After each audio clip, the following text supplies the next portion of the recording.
You've had them before. Dreams so vivid they feel more like memories than imagination. You wake up with the taste of the air still in your mouth, the echo of a voice still ringing in your ears, the feeling that you've been somewhere. Some of these places you recognize, others you've never seen in waking life, yet somehow you know them. And the strangest part, days, months, or even years later, you find yourself standing in that very place, exactly as you saw it. Science calls it coincidence. The mystics call it soul memory. And when you understand it, dreams start to look less like fiction and more like time travel. In waking life, we move through time like a train on fixed tracks, from past to present to future. But in dreams, the tracks dissolve. The soul is not bound by the same rules as the body. It can drift backward into forgotten moments, or forward into possibilities not yet lived. Ancient traditions believed dreams were the meeting point between the human mind and the eternal self, a bridge where messages, warnings, and memories pass freely. Some dreams pull you into the past, showing you faces and places your conscious mind has never known, but your soul remembers. Others carry you forward, into events that have yet to unfold, giving you glimpses of crossroads you will soon face. It's not fantasy, it's perception without the filter of time. And that's why, when you wake, it can feel so hauntingly real. When you're awake, your conscious mind is like a gatekeeper. It filters, edits, and organizes reality so you can function in the physical world. But when you sleep, the gatekeeper rests. The walls come down, and what flows in is not limited to your daily memories. It's the vast archive of your soul's experience. Think of it as tuning a radio. In waking life, you're locked on one station, the present moment. In dreams, the dial turns freely, catching frequencies from your past lives, parallel realities, and even your future. That's why so many people report dreams that later come true, or dreams of places they eventually visit. In sleep, the soul is simply roaming, wandering through its own library, unbound by time. Not all dreams are equal. Some are the mind processing scraps of daily life, conversations, worries, and random images stitched together. But soul memories feel different. They leave an emotional imprint that lingers for days. The colors are more vivid, the sounds clearer, and sometimes you wake with knowledge you didn't have before, like a name, a location, or a truth about yourself. Ancient shamans taught that these dreams carry a signature, an energetic feeling that tells you they come from a deeper place. It's not the drama of the dream that matters, but the weight of it. When you wake from a soul memory, it feels less like something you imagined and more like something you visited. When you begin to recognize dreams as soul memories, something shifts. You stop treating them as meaningless night stories and start seeing them as guidance.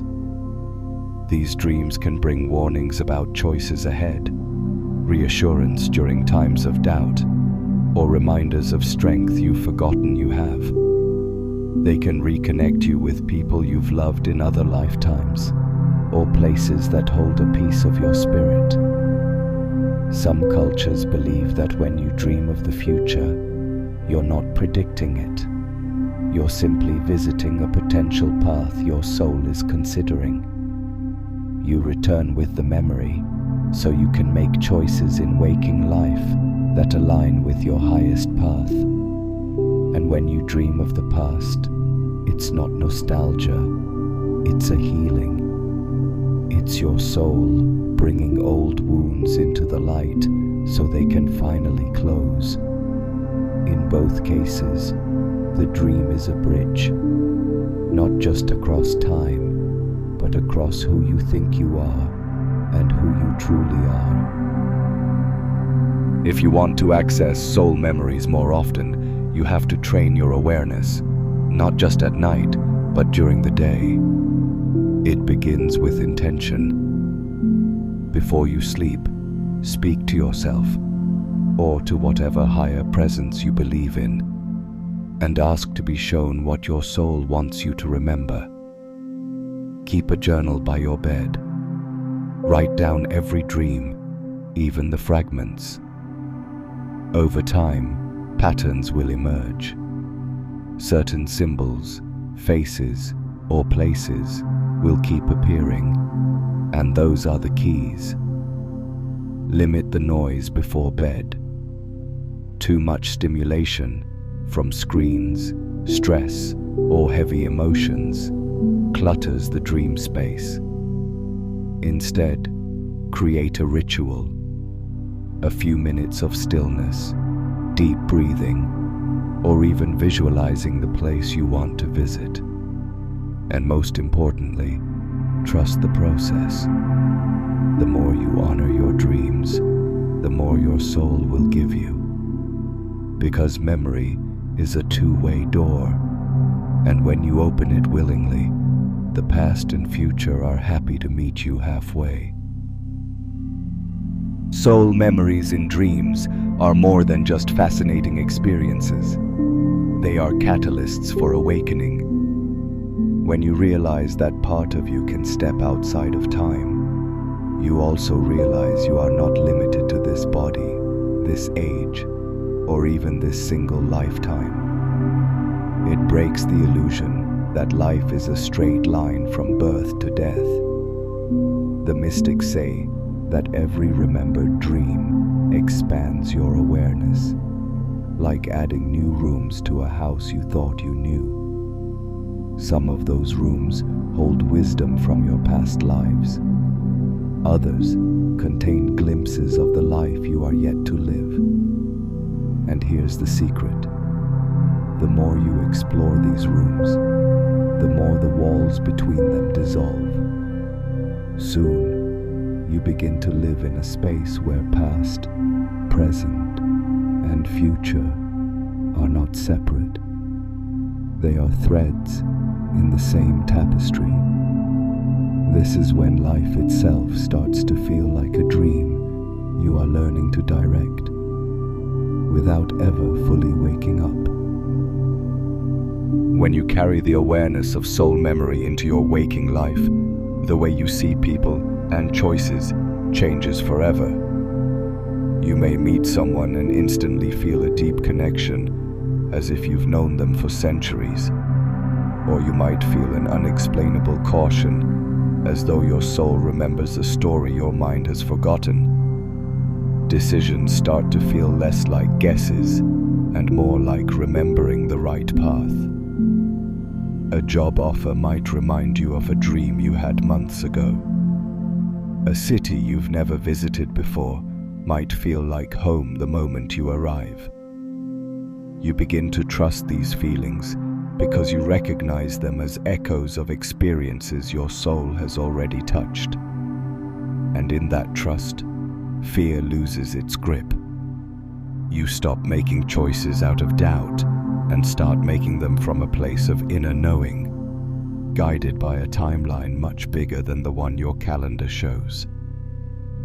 There will come a night when you wake from a dream, and for a moment, you won't know which world is real. The weight of the memory will be so strong, the images so clear, the emotions so raw, that the life you live by day will feel like the dream, and the one you just left will feel like home. In that moment, you'll understand. You are not visiting those places. You are returning to them. Every dream like this is a piece of your map, a reminder that your journey didn't begin here and won't end here. And once you taste that truth, you'll find yourself longing for the next journey, not to escape life, but to see it for what it really is. A chapter in a much greater story your soul has been telling for ages. So the next time you dream, don't dismiss it as random. Write it down, sit with it, feel its weight, because somewhere inside that dream might be a warning, a blessing, or a piece of yourself you've been searching for in waking life. Your soul doesn't sleep when your body does. It travels. It remembers. It brings back fragments of the timeless, hoping you'll notice.